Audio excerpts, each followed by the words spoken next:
অবশেষে হাঁটতে হাঁটতে ঘন জঙ্গল পার করে এখন আমরা সবাই শ্মশানে দাঁড়িয়ে আছি। একটা বসার জায়গা খুঁজে বের করা দরকার। দোস্ত, আমার কিন্তু একটু ভয় লাগতেছে। সত্যি কথা আমি বলি, তুই জানিস যে আমি মিথ্যা কথা বলি না কখনো। এতক্ষণ ধরে মাসুদ ভাই আর জামান ভাই আমাদের সঙ্গে আছে। তো জামান ভাই, কি অবস্থা? না সুমন ভাই, এখানে প্রথম আসলাম আপনাদের সাথে, তোমার দেখে তো খুব ভয় লাগতেছে। আসলে আমি তো আসলে একটু বেশি খালি তো জায়গাটা, একটু আর ওই যে জঙ্গলের মধ্যে দিয়ে আমাদের আসতে হয়েছে, একটু ভুতুরে ভুতুরে ভাব। আসলে এই জায়গাটার অনেক উল্টাপাল্টা এই ব্যাপারে কথা আছে। আমি জানি না আপনারা শুনতে পাচ্ছেন কিনা কেউ, এখানে নাকি অনেকেই রাত্রেবেলা কান্নার শব্দ শুনতে পায়, তাই না? কিন্তু আমি এই জিনিসটা রেহান, আমি এখন যেটা দেখতে পাচ্ছি, জানি না মাসুদ ভাইয়া এবং জামান ভাই এটা পাইতেছেন কিনা, আমরা কেমন জানি একটা গন্ধ পাইতেছি। একটু আমার কেমন জানি, তুই খেয়াল করছিস? একটা উৎকট গন্ধ মনে পাওয়া যাচ্ছে। হ্যাঁ, এইটা এরকম জায়গায় গন্ধ থাকাটা মনে হয় স্বাভাবিক। কারে দিয়ে শুরু করতে পারি? মাসুদ ভাইরে দিয়ে শুরু করা যায় রেহান, নাকি জামান ভাইকে দিয়ে শুরু করা যায়? আসলে এমন জায়গায় বসছি, আমার তো এখনই বুক ধরপড় করতেছে। কিন্তু এটা কিন্তু সত্যি কথা, এরকম একটা জায়গা না হলে কিন্তু জমে না। আসলে চারিদিকে কোনো লোকজন নাই, এখন তো একেবারে নীরব। আমরা 4 জন আছি, দেখা যাক কি হয়, যা ঘটার তো ঘটবেই। সেটাই, ওইটা নিয়ে আমাদের মনে হয় কোনো ভয়ের কিছু নাই। জামান ভাই, আপনি গল্প বলবেন নাকি মাসুদ ভাই গল্প বলবেন? জি, আপনারাই সিলেক্ট করেন। মাসুদ ভাই, আপনারা দিয়ে শুরু করি। জামান ভাই কিছু মনে করবেন না তো? না না না। ওকে। হ্যাঁ সুমন ভাই, আমি একটা অনেক আগের একটা গল্প বলতে চাই। বাস্তব, আমি নিজে একদিন এরকম রাস্তা দিয়ে যাইতেছিলাম, তো যাইতে যাইতে সামনে দেখলাম আমার লোক আছে। তখন আমাদের বাড়িতে টিভি ছিল না। কোন জায়গায় আপনি? কোন জায়গায় আপনার বাড়ি? আমার বাড়ি খুলনায়, জাবদিপুর গ্রাম। কোন গ্রাম? ফুলবাড়ি গেট, জাবদিপুর গ্রামে। আচ্ছা আচ্ছা। তো আমাদের বাড়িতে টিভি ছিল না, তখন আমরা টিভি দেখতে যাইতাম চেয়ারম্যান। এটা কত সালের ঘটনা হতে পারে? এটা 92-93। ওকে। তো আমরা টিভি দেখতে যাইতাম, চেয়ারম্যান আমাদের চাচা হয়, ওনাদের বাড়িতে টিভি দেখতে যাইতাম। তো রাত্রে টিভি দেখে বাড়িতে আসার সময় আমি দেখলাম যে আমার সামনে লোকজন আছে, গুনগুন করে তারা হাঁটতেছে। তো আমি তাদের সাহসেই আমি হাঁটতে শুরু করলাম। আনুমানিক কয়টা হবে? রাত 11টা, 11:30 হবে। আচ্ছা আচ্ছা। তো আমি তাদেরকে দেখে আমার আরো সাহস হয়েছে যে লোক আছে, এত রাত তাও তো বাহিরে লোক আছে। তো আমি হাঁটতে থাকি, এক পর্যায়ে আমি একটু এদিক সেদিক তাকানোর পরে লোকজনগুলো আর দেখলাম না। হঠাৎ করে তারা নেই বলতে মানুষ দেখছিলাম, কিন্তু পরে দেখলাম যে কুকুর হয়ে, কুকুরের আমার সামনে দিয়ে কয়েকটা কুকুর চলে গেল। আমি বুঝিনি, মানুষগুলাই কি আপনি চোখের সামনে দেখছেন? আমি ডানে বামে তাকায় দেখতে গেছি যে আরো কেউ আছে কিনা, বা আমার কিরকম একটু লাগলো। আমি এদিক সেদিক তাকানোর পরে সামনে তাকায় দেখি সেই লোকগুলা নেই, কিন্তু কয়েকটা কুকুর খুব দ্রুত আমার সাইড দিয়ে চলে গেল। কিন্তু কুকুরগুলা যাওয়ার পরে বিশ্রী গন্ধ, যে গন্ধগুলা আমি জীবনে কোথাও পাইনি। আর ওই মানুষগুলা যখনই দেখলাম না, তখন আমি দৌড় শুরু করলাম। আর দৌড় শুরু করছি পরে ওই কুকুরগুলা আমার দিকে তাকায়, সবগুলা কুকুরই আমার দিকে তাকানো। তা আমি এক দৌড়ে বাড়ির ভিতর ঢুকছি। বাড়ির ভিতর ঢোকার পরে আর আমাদের বাড়িতে আল্লাহর রহমতে কোনো ভয় নাই, তো যার কারণে আমি। কেন ভয় নাই কেন আপনাদের বাড়িতে? অ্যাকচুয়ালি আমার আব্বা মসজিদে নামাজ কালাম পড়ায়, আর আমার আব্বা খুব পরহেজগার, আমার আম্মাও পরহেজগার, নামাজ কালাম পড়ে। আমরা সবাই নামাজি ফ্যামিলির লোক, কিন্তু আমি একটু ওই টিভি টুভি দেখতাম, ঘুরতাম এদিক সেদিক। তো রাত বিরাত আমি ভয় পেতাম না। আমি ছোটবেলা থেকেই একটু সাহস বেশি দেখাইতাম, যার কারণে মাঝে মধ্যে এইসব ঘটনার সামনে পড়তাম। আপনার কোন বন্ধু বান্ধব বা পরিচিত কেউ কি এরকম ঘটনার মধ্যে পড়ছে ওই এলাকায়, একই জায়গায়, একই রাস্তায়? হ্যাঁ, এরকম যেমন আমি একটা দেখছি, আমার বন্ধু, সে রাস্তা দিয়ে রাত্রে ঈশার নামাজ পড়ে আসার পরে ও আসতেছে, ওর বাড়িটা একটু জঙ্গলের ভিতর দিয়ে। তো ও দেখতেছে যে একটা মাথা শুধু লাফাইতেছে, শুধু একটা মাথা, কোনো মানুষ নাই। রাস্তার ভিতরেই, বাগান, চতুর্দিকে গাছপালা। তো সেই মাথাটা লাফাইতেছে, শুধু মাথা, কোনো দেহ দেখা যাচ্ছে না। তো ওই মাথা দেখে ও তো চিৎকার শুরু করছে। যখনই মাথা দিকে চিৎকার শুরু করছে, অলরেডি একটা বডি এসে মাথার সাথে লাগে ওর আগেই দৌড় দিয়ে চলে গেল। ও জায়গায় বেহুশ। আমার ওই বন্ধুটার নাম মামুন, চিৎকার দিয়েই বেহুশ হয়ে গেছে। তারপরে অনেকে লোকজন দৌড়ে গিয়ে যায়, যখন হুশ আসছে, হুশ আসার পরে বইলা আবার বেহুশ হয়ে পড়ছে। তো ও এটা দেখা খুবই হয়েছিল, এটা আমরা শুনছি। এটা আনুমানিক কয়টার দিকের ঘটনা? এটা রাত্রে ঈশান নামাজ পড়ে, হাদিস বলে, অনেক আমলের কথা বলে, দেখা গেছে 10টার পরে আর কি। আচ্ছা মাসুদ ভাই, এই ঘটনাটা আপনি যখন শুনছেন জি। তখন আপনি তো বিশ্বাস করছেন যে এই ঘটনাটা ঘটছে। আচ্ছা, আপনি কি এইসব ব্যাপারে বিশ্বাস করেন? মানে জিন, ভূত, পরী, অশরীরী ব্যাপার স্যাপার? আসলে ছোটবেলায় তো অত কিছু বুঝতাম না, তারপরে যখন বলতো যে জিন আছে, ভূত আছে, তো মাঝে মধ্যে সাহস করে করে চলে যাইতাম এক এক জায়গায়, কিন্তু যাই ঠিকই অনেক কিছু দেখার পরে এখন বিশ্বাস করি যে না আছে। যেমন ভাই, আপনার কি মনে হয় এই ঘটনা আপনার লাইফেও কি এরকম কিছু আছে নাকি? হ্যাঁ, আমার লাইফে অনেক কিছু মোটামুটি ঘটেছে। আপনার লাইফেরটা আমরা একটু শুনবো, তার আগে আমরা মাসুদ ভাইয়ের মনে আরো কিছু কাহিনী আছে না মাসুদ ভাই? জি। সবাই একটা জিনিস সাবধান করে দিই, এই এলাকার মানুষ যেমনে বলে, সবার কথা শুনে যেটা বুঝলাম, হঠাৎ করে যদি কোনো ডাকমাক শুনেন বা কেউ যদি মনে হয় যেন কেউ একজন পিছনে আছে, ডাকতেছে বা কিছু, কেউ কিন্তু পিছে তাকাইবেন না, ঠিক আছে? হ্যাঁ, এই এলাকার লোকজন কয় এটা আরো একবার একটু সাবধান করে দিই ভালো করে, যে যদি মনে করেন যে আপনার পেছনে হয়তো কেউ আছে বা মনে হয় যে কেউ ডাকতেছে বা কোনো ইশারা হচ্ছে, জাস্ট আপনি বলেন, আমাদেরকে বলেন বা একজন আরেকজনকে বলেন, কিন্তু পেছনের দিকে তাকাবেন না, ঠিক আছে? দোস্ত রেহান, তুই তো এই এলাকা সম্পর্কে একটা ঘটনা ছিল যে তুই বলছিলি মরক লাগার, একটা মরক লাগার মতন ব্যাপার আছে। মানে ব্যাপারটা একটু খুলেই বলি, যদিও এখানের মানুষ, এই এলাকার মানুষ এই শ্মশান ঘাটের আশেপাশে এসে ওই বংশগুলাকে নিয়ে কথা বলে না। তো এখানে একটা স্পেসিফিক একটা বংশ ছিল, যেই বংশ, যেই হিন্দু বংশের জন্য এটা ছিল আলাদা, তাদের নিজস্ব অনেক সম্ভ্রান্ত পরিবার, তাদের নিজস্ব শ্মশান ঘাট ছিল এটা, যে এখানে তাদের পরিবারের কেউ মারা গেলে শুধুমাত্র তারাই এখানে মরা পুরাবে। তো তারা একটা পর্যায়ে প্রথম, দ্বিতীয়, তৃতীয়, চতুর্থবার যখন মরা পুরায়, তখন তারা খেয়াল করলো যে এই শ্মশানটা হওয়ার পরেই তাদের পারিবারিক মৃত্যুর সংখ্যা বেড়ে যেতেছে। তো তখনকার আমলে ছিল যে না, একটা কিছু দিলে হয়তো দেবী তুষ্ট হবে, বলি দিলে হয়তো দেবী তুষ্ট হবে, এরকমও কথা আছে যে তারা নাকি ছাগল বলি দিছে, গরু বলি দিছে, হ্যাঁ, যে না এভাবে এটাকে করতে হবে, সরাইতে হবে ব্যাপারটাকে। কিন্তু তারা অবশেষে যা হয়েছে সেটা হচ্ছে তারা শেষ পর্যন্ত চলে গেছে এই এলাকা ছেড়া। এখন মনে হচ্ছে এই শ্মশানটা এখন ব্যবহার করা হইতেছে, কারণ আমরা খুব কম হলেও তুই দেখ, আমরা যে অর্ধেক পোড়া কিন্তু কাঠ কয়েকটা দেখছি, তার মানে হচ্ছে এটা খুব বেশি দিনের পুরানো না, হয়তো আজকে কালকের মধ্যে ব্যবহার করা হয়। এই শ্মশান এখন আবার ব্যবহার করা হয়, কারণ কি এখন তো আর বাংলাদেশ সেই আগের বাংলাদেশ নেই। এখন আমরা অনেক কিছু বুঝি, অনেক কিছু জানি, বুঝেন না? এখানে কি আপনার যে আপনি যে বলতেছেন, আপনার কি ভয় লাগতেছে না? আসলে যাই না, শুনে আসছি তো। একটা জিনিস বলতে পারেন যে আমি আর সুমন ঘুরি ভয় পাওয়া লেগে। হ্যাঁ, ভয় পাওয়া হচ্ছে আমাদের শখ। আমরা এবার ওই মাসুদ ভাই মনে বলছিল মাসুদ ভাইয়ের লাইফে আরো কিছু ঘটনা আছে, তাই না মাসুদ ভাই? জি আছে, একটু শুনি দেখি। যেহেতু শ্মশান নিয়ে কথা বলতেছি আর আমরা শ্মশানের ভিতরেই বসা, তো শ্মশানের কিছু ঘটনা আছে।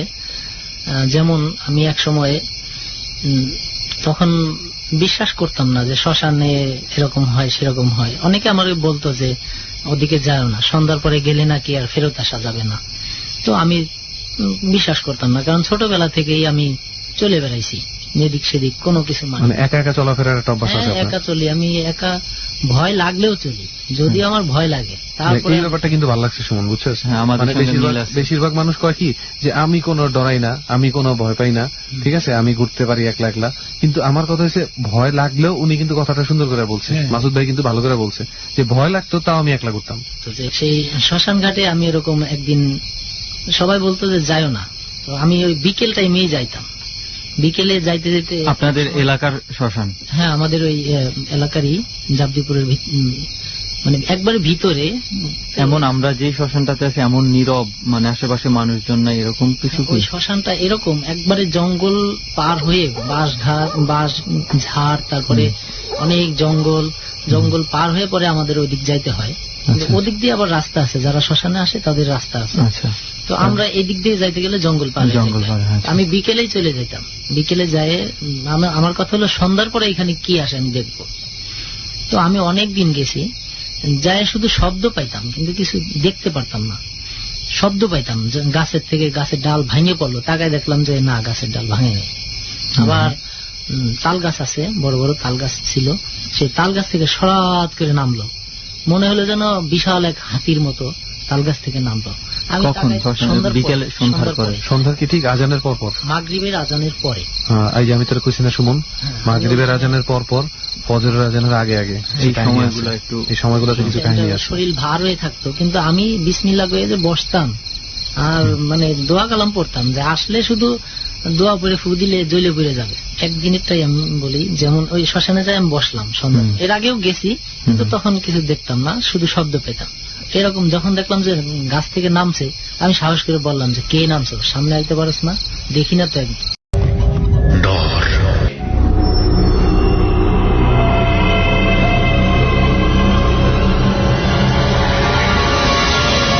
ডর মানে ভয়।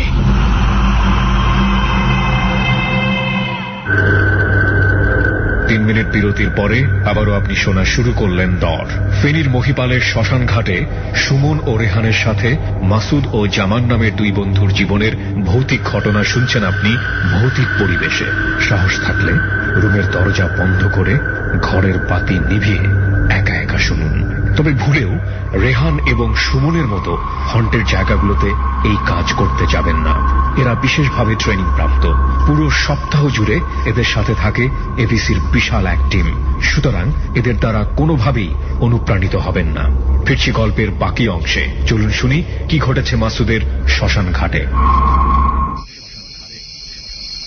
যে একদিনও তো দেখি না, সামনে আয় দেখি কিরকম। আমি তখন কাঁপতেছি, তারপরেও আমি ওর সাথে কথা বলবো। মানে ভয় পাইতেছেন, তারপরে বলবো ভয় পেয়েছি কিন্তু কথা বলবো। তো আমি তখন কারোরে পাইলাম না। না পাওয়ার পরে ঈশার আজান পর্যন্ত ছিলাম। ঈশার আজান দিলে আমি এসে চলে আসছি।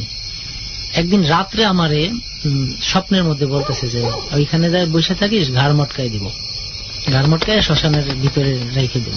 স্বপ্নে এটা কে বলতেছে? মানে কোনো চেহারা বা কিছুই পাইনি, জাস্ট স্বপ্নের ভিতরে পাইলাম যে এই যাস কেন এখানে, এরকম একটা আওয়াজ পেলাম। ওইখানে ভয়ে কেউ যাইতেই না। আচ্ছা, আমার আব্বা হুজুর মানুষ, আমি সেই জন্য, আর আমি দোয়া কালাম জানি, নামাজও পড়ি, সেই জন্য আমার সাহসটা, ভয় থাকলেও আমি সাহস ছাড়তাম না। নিজের যে একটা আমার যখন বলছে যে ঘাড় মটকায় শ্মশানের ভিতরে রেখে দেব, পরদিন আমি যাই, মানে ঈশান নামাজের পরে আমি একজনের বলতেছি দোস্ত চল যাই, মাথা খারাপ, গেলে আর ফেরত আসবো না। তো আমি গেলাম। যাওয়ার পথে ওই রাস্তা দিয়ে আমি যখন যাইতেছি, তখন হঠাৎ করে মানে দোয়া কালাম পড়েই যাচ্ছি, যাইতে যাইতে বিশাল এক সাপ সামনে ফোঁস করে মানে সামনে দাঁড়াইলো। কালো সাপ যেটা আর কি। আচ্ছা আচ্ছা, ফনাতলে যেগুলো, ফনাতলে যেটা। আমি তখন যতটুকু লম্বা ছিলাম ধরেন 4 ফিট, 4.5 ফিটের মতো। তো আমার মাজার উপরে, মানে যদি সবল মারে তো পুরো আমার মাজার উপরে সবলটা পড়বে, এত বড়। এটা একবার বাস্তব, কিন্তু আসলে এখানে বলতেও ভয় লাগতেছে। তারপর আমি ভয়ের জায়গায় বসে ভয়ের গল্পই ভালো লাগে। তো এত বড় একটা সাপ যখন ফানা তুললো, আমার তখন একটু কৌতূহল হইলো যে এটা সাপ না। আমি বললাম যে তুই আমার সামনে দাঁড়াইছিস কেন? তখনও ফিস ফিস মানে ফুসফুস শব্দ করতেছে আর জিহ্বা বের করতেছে।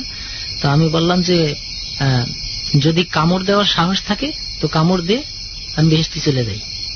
আচ্ছা, আমি বেহেশতে চলে যাই। আর যদি মনে করি যে না শয়তানি করতে আসছিস তাহলে সর। এরকম যখন বললাম, আস্তে মাথা নিচু করে ও সরে গেল। মানে ও আমাকে ভয় দিতে চাইছিল। তো আমি যখন বললাম যে সরে যা, তখন আস্তে মাথা নিচু করে লেজ গোটায় অমনি সোজা চলে গেল। আমাকে কামড় দিলে কিন্তু আমি শেষ, কিন্তু ও কামড় দিবে না, ও তো সাপ না। এর আগের একটা ঘটনা, আমি আমার বন্ধু বান্ধব নিয়ে, আমি ছোটবেলায় সাপ ধরতে খুব ভালো লাগতো না।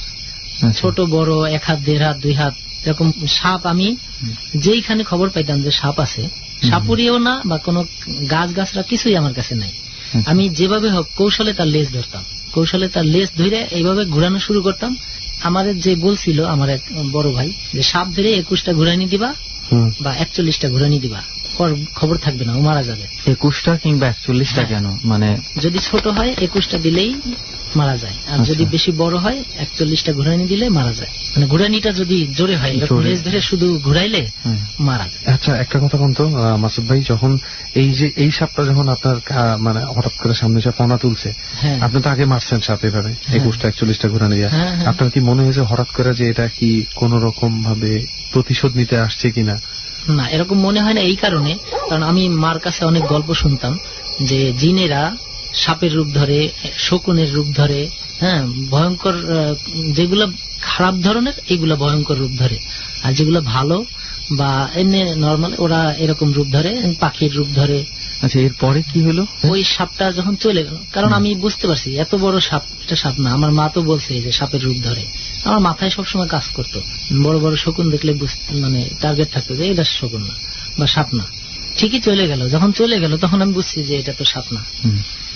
এর আগে ওই রকম সাপ ধরে আমি ঘুরাইতাম, তো ওই সাপ ধরে ঘুরাই যখন মারতাম তখন থেকে আমার ওই সাপের প্রতি কৌশলটা জানা ছিল যে সবল দিলে আমি কতটুকু আগায় পিছিয়ে যাইতে পারবো। সেটা করলো না, সে সবল দিল না, আর তার ফেস দেখে আমি বুঝতে পারছি যে এটা সাপ না। তো চলে যাওয়ার পরে আমি সাহস করে চলে গেলাম যে না, এক বাধা তালে আমি অতিক্রম করছি। আরো অনেকে বলতো যে অমাবস্যা পূর্ণিমার রাত্রে অমুক জায়গায় গেলে অমুক গাছ তুলতে পারলে এই হয় সেই হয়, তো তখন তোলা যায় না, সাপে কামড় দেয়, বাঘে কামড় দেয়, বাঘ আসে, সাপ আসে, এরকম অনেক তথ্য অনেক সময় শুনতাম। তো আমি ভাবলাম যে তাহলে একটা বাধা অতিক্রম করছি। আমি আগায় গেলাম, সামনে গিয়ে ওই রাস্তা দিয়ে শুধু সাপ যাইতেছে, এই পাশে একবার যায়, ও পাশে একবার যায়, এই পাশে একবার যায়, ও পাশে একটাই সাপ না, অনেকগুলা সাপ। আচ্ছা, তো আমি হাইটে চলে যেতেছি, পাড়া দিলেও পার তলে পড়তেছে না। তো আসলে খুবই লাগতেছিল, কিন্তু আমার কথা হইলো যে যদি মইরা যাই সমস্যা নাই, আমি যাবই। ও আমারে যখন বলছে যে শ্মশান ঘাটে গেলে তোমার ঘাড় মটকাবো, আমি শ্মশান ঘাটে যাইয়ে আল্লাহর কালাম করে ওর গায়ে যদি খালি একটু ফু দিতে পারি তাহলে তো জ্বলে যাবো। আপনার করতে আসলো, আপনি কি আগে কখনো শুনছেন এরকম কেউ দোয়া পরে ফু দিছে আর এই ধরনের জিনিস? আসলে আমার আব্বাই একটু কবিরাজ টাইপের ছিল, আমি যেটা আগে বলতে পারি নাই। আমার আব্বা কবিরাজের মতো কবিরাজই ছিল, সে জিনের সাথে কথা বলতো। আচ্ছা, তো আপনার কখনো জিনের সাথে যখন কথা বলছে আপনি দেখছেন? হ্যাঁ, আমি বসে থেকে দেখছি, আমার আব্বার পাশে বসে থাকতাম, তো আমার আব্বার কাছে পায়ে ধরে মাপ চাইতো জিনেরা। আচ্ছা, আমরা আপনার এই ঘটনাটা, আপনার আব্বার এই ঘটনাটা একটু শুনবো।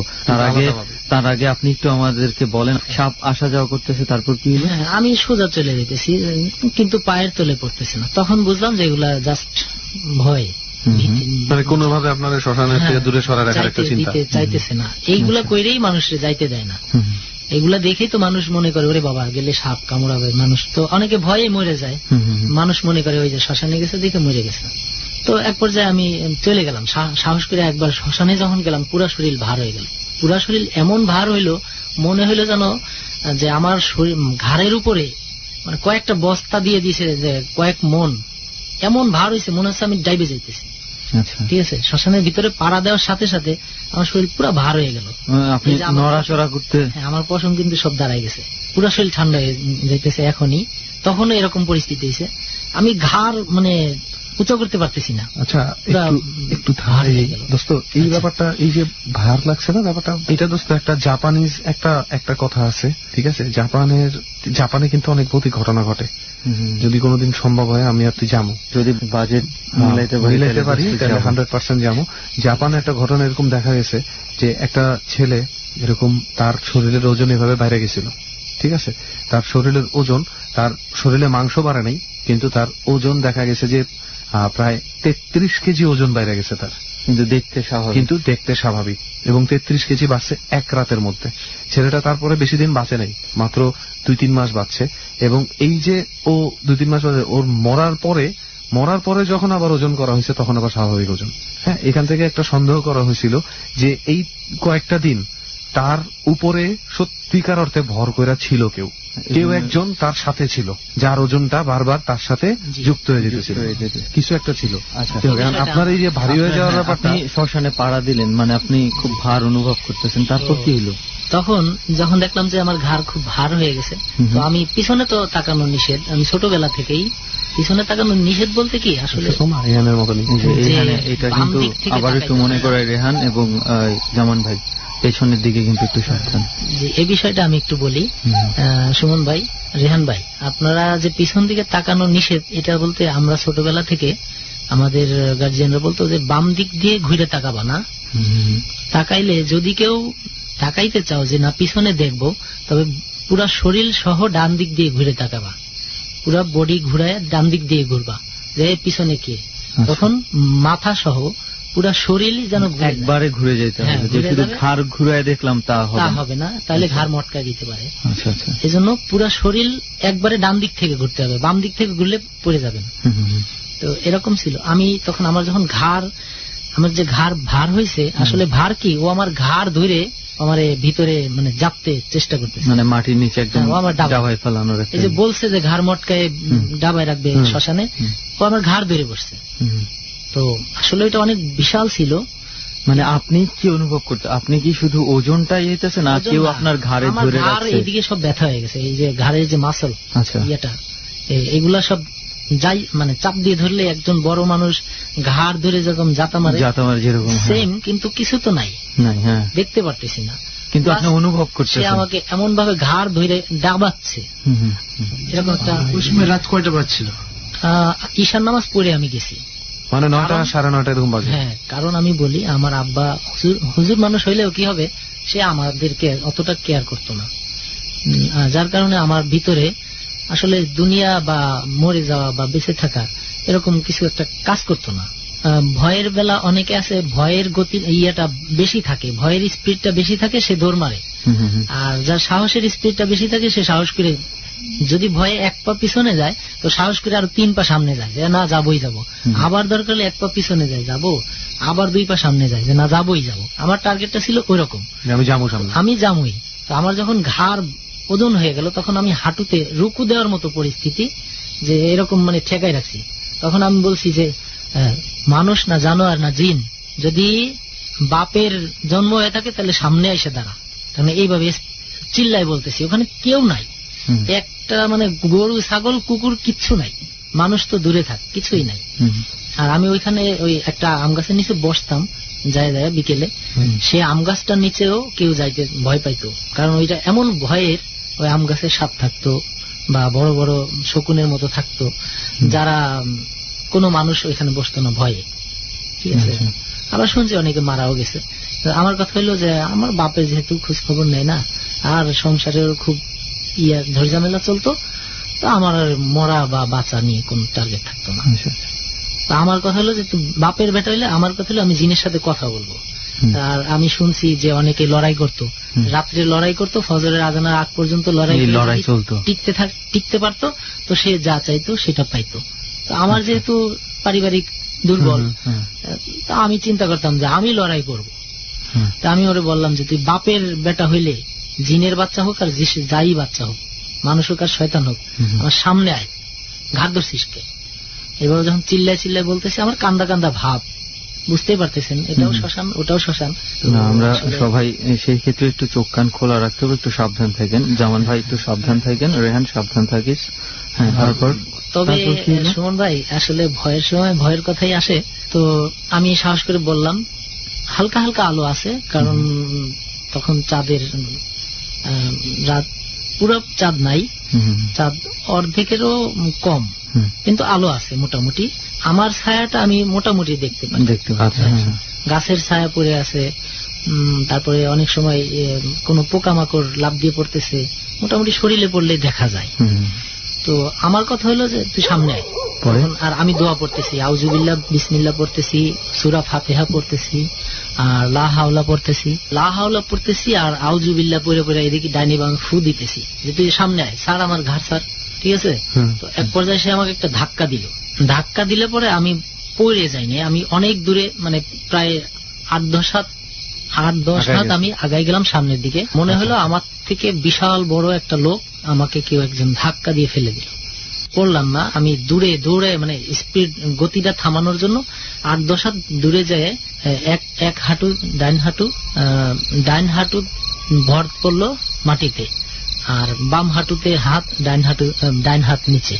এভাবে করে আমি বাম দিকে তাকাইতে পারতেছি না, যার কারণে আমি সাথে সাথে একটা দোয়া পড়তেছি আর উঠে দাঁড়াই গেলাম। সাথে সাথে উঠে দাঁড়ায় আচ্ছা। ওই ডাইন হাত মাটিতে পড়ছিল, ওই সময় ডাইন হাতে কিছু মাটি নিলাম। ডাইন হাতে কিছু মাটি নিয়ে তখন ওই আউযুবিল্লাহ পড়া, সূরা ফাতিহা পড়া মাটিতে ফু দিলাম, 3 কুল পড়লাম।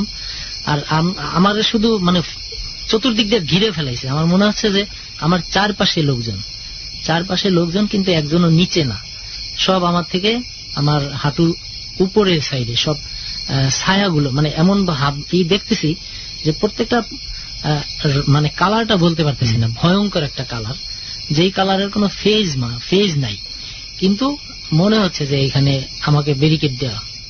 তো আমি যখন ডাইন হাতে মাটি নিলাম, মাটি নিয়েই 4 কুল ডাইরেক্ট বলতে পারি নাই, তবে আমি কিছু কিছু কৌশল্য অবলম্বন করি।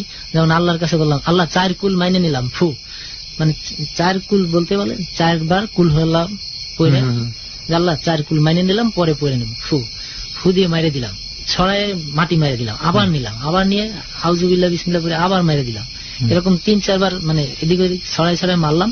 মারার পরে এই যে আমার শরীর কিন্তু আবার এই হয়ে গেল, হালকা হলে শুরু করছে। হ্যাঁ, দোয়া পড়ে যখন আমি মাটিগুলা মাইরে দিলাম এদিক সেদিক, চতুর্দিকে ঘুরায় মাইরে দিলাম, মাইরে দেওয়ার পরে ঠিক আমি মনে হইলো যেন আমার একবারে পুরা ফাঁকা, পুরো শ্মশান ঘাট, কেউ নাই, নীরব, আমি এক। হ্যাঁ মাসুদ ভাই, শ্মশান নীরব, তারপর কি হলো? তখন আমি শ্মশান ঘাটে যাই, অনেক খোঁজাখুঁজি করলাম যে কে আমার এত ডিস্টার্ব করলো, মানে কে আমার এই ঘাটটা ধরলো। আমি কেউ আছে নাকি চিল্লাইলাম, এই অমুক এই জায়গায় কেউ আছেন নাকি, জোরে জোরে। হ্যাঁ, যে কেউ কি আছেন, আমি মাসুদ, এরকম ডাইকে ডেকে বলতেছি। তো কোনো সারা শব্দ পাইলাম না, জাস্ট কয়েকটা পাখি উড়ে যাওয়ার মতো উড়ে গেল, মানে দেখলাম না, জাস্ট পাখি উড়ে গেলে যেমন গাছপালার পাতা নড়ে যায়, আচ্ছা আচ্ছা, ছটফট ছটফট করে উড়ে গেল ফরফরায় একটা পাখির মতো, কিন্তু তাকাই দেখলাম কিছুই না, দেখতে পেলাম না। তো রাত তখন মোটামুটি ভালোই হয়েছে, সম্ভবত 12টার কাছাকাছি। তারপর কি চলে আসছেন ওখান থেকে নাকি ওখানে ছিলেন? চলে আসছি আমি। ওই সময় যখন আসতেছি, তখন আসার পথে আমার একজন জিজ্ঞেস করলো কই গেছিলি, আমি তাকে চিনলাম না, মানে অপরিচিত, গ্রামের মধ্যে আর দেখেন নাই? হ্যাঁ, কোনোদিন দেখি নাই, পাঞ্জাবি পরা, দাড়িওয়ালা, উঁচা লম্বা, সাদা, বয়স্ক লোক। আমার বলতেছে কে, আমি বললাম আমি মাসুদ, আমি অমুকের ছেলে। তো এত রাত্রে কই গেছিলি, মানে সে কথাগুলো ভার। আমি বললাম যে আমি তো একটু সামনে গেছিলাম একটা জিনিস দেখার জন্য। তো মরার লেগে গেছিলি, ওই জায়গায় কেউ গেলে ফেরত আসে না, তা তুই মরার জন্য ওই জায়গায় গেছিলি কে, আরেকটু হলে তো মরতিস। যখন এই কথা বলছে যে আরেকটু হলে তো মরতিস, তখন আমি বললাম যে আসলে বুঝতে পারি নাই, তো আর যাবো না। এই কথা বললে আমি ওনার সাইড দিয়ে চলে আসতে চাইলাম, তো উনি বললো যে দাঁড়া, তোর আব্বারে কোষ যে তোরে যেন কিছু পয়রা ফু দিয়ে দেয়, তা নাহলে তোর সমস্যা আছে। তখন আমি চলে আসতে মানে কয়েক পা সামনে, যে ঠিক আছে সালাম দিয়ে চলে আসলাম। চলে আসার কয়েক পা পিছনের দিকে, মানে কয়েক পা এগোয়ে সামনে পিছনের দিকে তাকায় দেখতে চাইলাম যে মুরব্বী কত দূর গেছে। বাহ, সে লোক আর নাই, জঙ্গলের মধ্যে ঢুকে গেছে না। উনি আসলে আমার আব্বা যেই কবিরাজি করতো, উনি এক পীর সাহেবের কাছ থেকে দোয়া নিয়ে আসছিল। তা আব্বা বলছে যে আমি যখন দোয়া নিয়ে আসছি তখন হুজুর মাথায় হাত দিয়ে বলে দিছে যে যা। তা ওই যাটা আব্বারে বলে নাই যে যা, আব্বারে দোয়া করে দিছে, হাতে মাথায় হাত বুলাই দিয়ে আব্বারে দোয়া করে দিছে, আর যা বলে দিছে তার সাথে একজন পাঠাই দিছে, মানে আপনার আব্বার সাথে একজন জিন পাঠাই দিছে। খুব সম্ভবত এইটাই কি এই সেই জিন। আচ্ছা, তো এইটা আমি কিভাবে জানলাম, এই সেই জিন কিভাবে জানলাম, আমার আব্বারে পরের দিন আমি বললাম, মানে আব্বাকে পাইতাম না, আব্বাকে খুঁজতে হইতো মসজিদে যায়। তো একদিন মসজিদে পাইলাম, পাওয়ার পরে বললাম যে আব্বা এরকম এরকম মুরব্বী এক দাদার বয়সী, তো উনি আমারে বললো যে আপনি কিছু পয়রা ফু দিয়ে দেন, আমি অমুক সময় শ্মশানে গেছিলাম, এই পরিস্থিতি হয়েছে। তো আব্বা বললো যে খবরদার ওদিকে যাইস না, ওদিকে কিন্তু ভালো না, ওদিকে যেগুলা থাকে, আব্বা তো জানেই যে জিন আছে, তো ওদিকে যেগুলা থাকে ওগুলা একটু রিস্কি। তো আব্বা বললো যে ভাগ্য ভালো তুই আমার ছেলে, তা নইলে ফিরে আসতি না। এই হলো ওই দিনকার শ্মশানের একটা গল্প। মানে আমার আমি চিন্তা করতেছি যে দোস্ত আমরা কত জায়গায় যাই, আজকে শ্মশান ঘাটে এলাম। জামান ভাই, আপনার কি মনে হচ্ছে যে আপনি স্তব্ধ হয়ে আছি? আর আজকে বিষয়টা হচ্ছে যে একটা শ্মশানের কথা শুনলাম রেহান এই মুহূর্তে, আর আমরা নিজেরা শ্মশানে বসে আছি, মানে আমাদের সিচুয়েশনটা আমি মানে মাসুদ ভাইলার গেছি গা ওইখানেই। আমি বিশ্বাস কর আমি পেছনে তাকাই নাই, আমার যখন বলতেছিল যে ছায়ার মতো দেখলাম চতুর্দিকে ঘিরে ধরছে, আমার মনে হইতেছিল যে আমাদের চতুর্দিকে মনে কোনো কিছু চলে আসছে।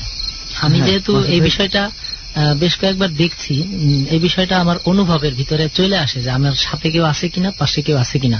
তো যার কারণে আমার এই জায়গাটা কিন্তু খুবই ভয়ঙ্কর। তো আমার মনে হইতেছে যে আমাদের আশেপাশে কেউ ঘুরঘুর করতেছে। আমার অনুভূতিতে যেটা বলে যে আমার আশেপাশে, আমাদের 4 জনের আশেপাশে কেউ ঘুরঘুর করতেছে। এটা কি আপনি কি গন্ধটা রেহান গন্ধটা তো মোটামুটি গন্ধটা কিন্তু বাড়তেছে। জি, আসলে এইটা এই যে একটা গন্ধ, এই গন্ধটা কোন মানুষের তৈরি কোন ধোয়ার গন্ধ না। আচ্ছা, এখন এখানেই বসে রয়েছি, এমনি ভয় আরো বেশি বেড়ে যাবে, খালি খালি মনটা দুর্বল হইব। মাসুদ ভাই আরো মনে কিছু এমন আছে অনেক কাহিনী, আর আরো দুই একটা একটু শুনি।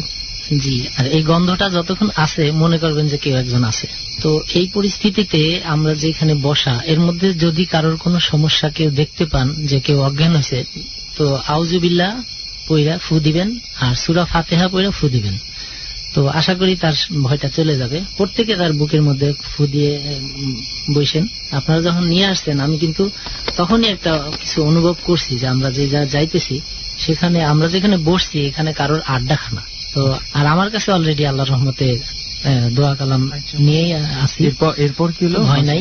এদিকে তো আসলে অনেক ঘটনাই ঘটে আমাদের সাইডে, আমাদের এই গ্রামটাতে অনেক মানুষই পাগল হয়ে যায়। অনেক সময় অনেকে গাছের উপর বসে থাকে, অথবা রাত্রেবেলা হারায় গেছে, পরদিন সকালে দেখা গেছে গাছের মাথায় সে চিত হয়ে শুয়ে আছে। গাছের মাথায় তো কোনো মানুষ চিত হয়ে শুয়ে থাকতে পারে না। সেটাই। হ্যাঁ, যখন কিনা কেউ একজন আর একজনের দেখায় যে এই দেখ অমুক জায়গায় অমুক, ওই দেখ শুয়ে রয়েছে কিভাবে, তখন সে আস্তে করে নিচে পড়ে, অথবা কেউ যায় ধরলে তখন সে ফ্রি হয়, তখন তার নামায় নিয়ে আসতে হয়। তো যাই হোক, আমি অন্যটা না বলি, অন্য কারোটা না বলি, আমার নিজের যেগুলা বাস্তবে যেগুলো আমি পাইছি সেইগুলোই আমি বলি। তো একদিন আমাদের এই খুলনা ফুলবাড়ি গেট জাবদিপুর গ্রামে আমাদের যে পুকুর আছে, আমাদের পুকুরটা একটু ছোট, কিন্তু আমার চাচাদের পুকুরগুলা বড়। তখন উনি মেম্বার ছিল, ওনাদের পুকুরে, ওনাদের পাশের যে পুকুর, বেশ কয়েকটা পুকুর আছে, মানে তারা প্রতিযোগিতা করে পুকুরগুলা বড় বানানো, যে আমার পুকুর বড়, এ বলতো আমার পুকুর বড়। তো একটা আমরা ওই বড় পুকুরগুলাতেই, বিশেষ করে আমরা স্কুল থেকে বা মাদ্রাসা থেকে আসার পর এই পুকুরগুলাতেই যায় ঝাঁপাই পড়তাম। তো আমাদেরকে অনেকেই বলতো যে মাসুদ অমুক পুকুরে যায়ও না, ওই পুকুরে খুব রিস্কি। কেন? ওই পুকুরে মানুষ হারায় যায়। দেখা গেছে যে গোসল করতেছে, 5-7 জন গোসল করতেছে, একজন নাই, কি ব্যাপার, কই গেল, তার আর খুঁজে পাওয়া যায় না। দেখা গেছে 3 দিন 4 দিন 5 দিন পরে সে ভাইসে উঠছে মৃত। তো এসব ব্যাপারে সবাই একটু সতর্ক থাকতো। যে আপনার পরিচিতের মধ্যে কারো হয়েছে এরকম? আমার পরিচিত বলতে আমাদের গ্রামেরই কয়েকবারই পরে আর কি, একটা ছেলে একসাথে 7-8 জন গোসল করতেছে, ঝাঁপাইতেছে, দৌড়ায় যায় পুকুরে লাফ দিয়ে পড়তেছে। হ্যাঁ, তো মাঝখানে যায় কেউ বেশিক্ষণ থাকতো না, মানে সাঁতার পারে হয়তো এই পাশ থেকে ওই পাশে যাইতো, একসাথে যায় আবার একসাথে আসতো। এমনও হয়েছে যে একসাথে সাঁতার দিছে, পিছনের জন নাই, এরকম হয়েছে যে একসাথে সাঁতার দিছে 7-8 জন, 7 জন, 6 জন আছে, একজন নাই। আচ্ছা। তো সবাই বলতো যে এখানে এরকমই হয়, বেজোর কেউ গেলে, অথবা এক বাপের এক ছেলে বা এক মায়ের এক ছেলে গেলে তারে সুযোগ পেলে তারা নিয়ে নিত। তো চেষ্টা করতো তারে নিয়ে ওইখানে পালার জন্য। ওইখানে তাদের নাকি পরিবার আছে, তাদের আছে, আপনার তাদের একটা এলাকা আছে, তাদের একটা রাজ্য আছে। আচ্ছা। তো ওই রাজ্যের ভিতরে ওরা এই মানুষরে নিয়ে যাইত। এটা কারা বলে? এটা কোত্থেকে শুনছি? এটা শুনছি আমাদের মুরব্বী, দাদা দাদি, তারপরে নানা নানি, মানে মুখে প্রচলিত আছে। এই পুকুরটা কোন জায়গায় একটু সুন্দর করে আমার একটু বলেন না ভাই। আমাদের এটা ফুলবাড়ি গেট গ্রামের নাম জাবদিপুর। আচ্ছা। তো এই পুকুরে সবাই নিষেধ করতো যে এখানে বেশি ঝাপাঝাপি করবা না, আর এখানে মাঝখানে যায় থাকবা না, কেউ মাঝখানে যাবা না। কারণ এখানে আগেও অনেক রেকর্ড আছে যে অনেকেই হারায় গেছে, পরে মৃত পাওয়া গেছে, অথবা কারোরে পাওয়াই যায় নাই। আরেকটা ঘটনা আছে যে 12 বছর পরে ওই লোকটা ফেরত আসছে। মানে এই পুকুরে গিয়ে গায়েব হয়ে গেছে। হ্যাঁ, 12 বছর পর। 12 বছর পরে। 12 বছর পরে? হ্যাঁ, উনি জীবিত। আচ্ছা। তো উনি 12 বছর আগে, এই লোকটা 12 বছর আগে উনি গোসল করতে গেছে, যে মা আমি গোসল করতে যাই। তো বলছে তুমি ভাত রেডি রাখো, আমি গোসল করে আসি। তো এই গোসল করতে গেছে, ওইখানে ওই সময় কেউ ছিল না। উনি যে গোসল করতে নামছে, একা পাইছে, ওনারে নিয়ে নিছে। উনি একা গেছিল গোসল করার জন্য? হ্যাঁ, একাই গেছে। আচ্ছা। একা গেলে ওই পুকুরে আমরা কেউ একা গোসল করতে যাই না, কেউ না, কখনোই না। আর সন্ধ্যার পরে তো কেউ ভয়েও যায় না, আগেই পানি টানি যা যা লাগে আইনে রাখে। তো এক পর্যায়ে উনি গোসল করতে যায় যে নামছে, তারপরে আর ওনারে পাওয়া যায় নাই। পরে উনি, আমরা তো বড় হয়েছি, আমাদের তখন আমরা চিনি না, তো উনি দাড়ি টাড়ি আছে, চুল দাড়ি সব 12 বছরে যা হয় এরকম পরিস্থিতিতে উনি আইসা ওনার মারে বলতেছে মা ভাত দে। মানে হঠাৎ করে একদিন এসে বলতেছে 12 বছর এর আগে যে কান্নাকাটি খোঁজাখুঁজি জাল মারা ডুবুরি ডুবানো সব করা শেষ। ডুবুরিরা বলল যে না, এত যে গভীর, ওই পুকুরের মাঝখানের গভীরতা আজ পর্যন্ত কেউ পাইছে কিনা আমার জানা নাই।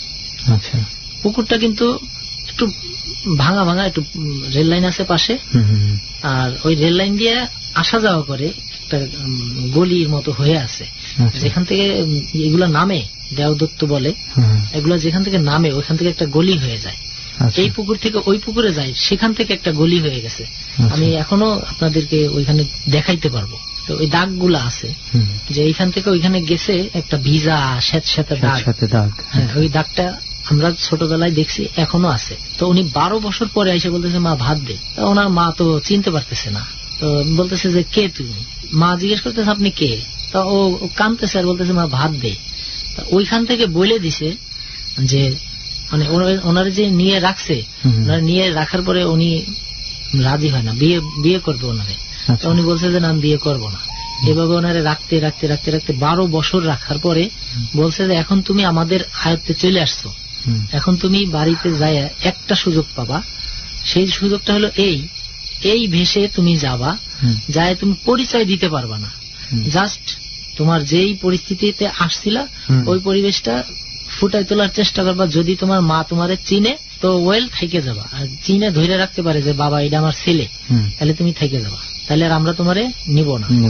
আর যদি না চিনে তাহলে তোমার সাথে সাথে চলে আসতে হবে, আর যদি না আসো মুখ দিয়ে রক্ত পিঠে মারা যাবা, প্লাস বংশ ধ্বংস করে দেওয়া হবে। এরকম যখন বলা হয়েছে তখন উনি বারবার বলতেছে মা ভাত দে। উনি বলে কে তুই, আপনি কে? পাগলের বেশ, দাড়ি চুল বড় বড়, বুঝতে না পাইরে উনি দেয় না, মানে ভাত দিতেছে না, তুচ্ছ করতেছে যে সরে ভাই যা যা যা। তখন উনি ঘরে ঢুকতে চাইতেছে যে মা আমি আমার ঘরে যাই। উনি তো বুঝতেছে না যে ওনার ছেলে, যেহেতু ছেলে গোসল করতে যায় মারা গেছে, তখন উনি ঘরে জোর করে ঘরে ঢুকছে। ধুইকে যায় ওনার বিছানার, ওনার বালিশের নিচে 12 বছর আগে কি যেন রাইখে গেছিল। তা ওনার মা বলতেছে এই বেরো বেরো বেরো, কি ব্যাপার পাগল ছাগল ঘরের ভিতর ঢুকে গেছে, বাইরে বেরো, জোর করে বের করে দিতেছে। ওই লোকটা বের হয়ে গেল, বের হয়ে যায় মা ভাত দিলি না, এভাবে কান্নাকাটি শুরু করে দিছে। তো যখন কান্না শুরু করছে তখন ওনার যেহেতু চিনে নাই, কান্না দেখে, কান্নার ভাব দেখে বুঝতে পারছে যে এটা তো আমার ছেলে এরকম কাঁদতো। তখন এই কান্না শুরু করার পরে এত স্পিডে উনি পুকুরের দিকে গেছে, ওনার মা দৌড়ায় যায় আর দেখছে যে শুধু মানে অর্ধেক বডি আর পুরোটা হাইটে পুকুরের মাঝখানে চলে গেছে, আস্তে করে তলায় গেল। ব্যাপারটা বুঝিস, পুকুরের মাঝখানে কিন্তু গভীরতা অনেক বেশি থাকে, গভীরতা না। এটা যখন মাঝখানে গেছে তখনও তার অর্ধেক শরীর দেখা যেতেছে, তাহলে পায়ের সাইজটা বলে যে পুকুরের গভীরতাই বোঝা যায় না, কিন্তু সেই জায়গায় হাইটে গেছে, তার মানে ওইখানেই তো অদ্ভুত বিষয়টা। তখন সে ওনাদের ভিতরে চলে গেছে, ওনাদের আয়ত্তে চলে গেছে, আর কোনোদিন আর তার দেখা পাওয়া যায় আর পাবেও না। উনি বলে সুযোগ ছিল, যখন তলায় যাইতেছিল তখন বলছে যে মানে পিছনে ফিরে নাই, জাস্ট কাঁদতেছিল আর বলতেছিল মা আমারে তুই চিনলি না, আমারে তুই চিনলি না, আজকে আমারে পর করলি। তখন ওনার মা ঝাঁপায় পড়ছে, আশপাশ থেকে সবাই ঝাঁপায় পড়ছে যে উনি বলতেছে আমার ছেলে আমার ছেলে আমার ছেলে। তখন উনি অনেকদিন পাগল ছিল, ওই মহিলা আমরা দেখছি, উনি বেশ মানে পাগল তো ছিলই, যারাই দেখতো বলতো আমার ছেলে রাইতো, আমার ছেলে। আমাদেরকে এটা কত বছর আগের ঘটনা? 94 দিকে, 94 দিকের ঘটনা। আর এই পুকুরেই আমি পয়সা পেতাম। আপনি পয়সা পেতেন? আমার চাবিও পাইছি। ওটা কি এই পুকুরেরই ঘটনা? এই পুকুরের ঘটনা। সুমন, রাত কয়টা বাজে আল্লাহ জানে। এখন দেখবেন 2:56। সময় হাতে আছে, আরো সমস্যা নেই, প্রয়োজনে সারা রাত থাকবো আজকে। হ্যাঁ সুমন ভাই, রেহান ভাই, এই পুকুরে আমি আরো অনেক কিছু পাইছি, তাই না? হ্যাঁ জামান ভাই। জি ভাই। মাসুদ ভাইয়ের কাছ থেকে তো শুনলাম অনেকক্ষণ। জামান ভাই আপনার দু একটা ঘটনা শুনি। অ্যাকচুয়ালি সুমন ভাই, যে জায়গাটায় আছি এটাতে অনেক ভয়ানক জায়গা। এরপরে মাসুদ ভাইয়ের ঘটনাটা খুব ভয়ানক, এমন একটা ভয় ঢুকেছে আমার ভিতরে যে আমি না পারতেছি থাকতে, না পারতেছি যেতে, কারণ শুনতেও ভালো লাগতেছে, আবার এখানে এটা কিন্তু একটা চরম কথা বলছে। এই ভয়ের ব্যাপারটা কিন্তু এরকমই হয়। মনে কর তুই একটা উল্টাপাল্টা শব্দ পাইতেছিস, হ্যাঁ, ঘরের মধ্যে একলা আসছিস, হ্যাঁ, তুই ওই জায়গাটায় না যাওয়া পারবি না, আবার যাইতেও ভয় লাগবে। তুই চিন্তা করে দেখ, আমরা বসে আছি, আমরা কিন্তু ভয় পেতেছি এই জায়গার মধ্যে, যাবো না, কিন্তু যাবো না, কথা শুনতেছি। এবার জামান ভাই আপনার ঘটনা শুনি।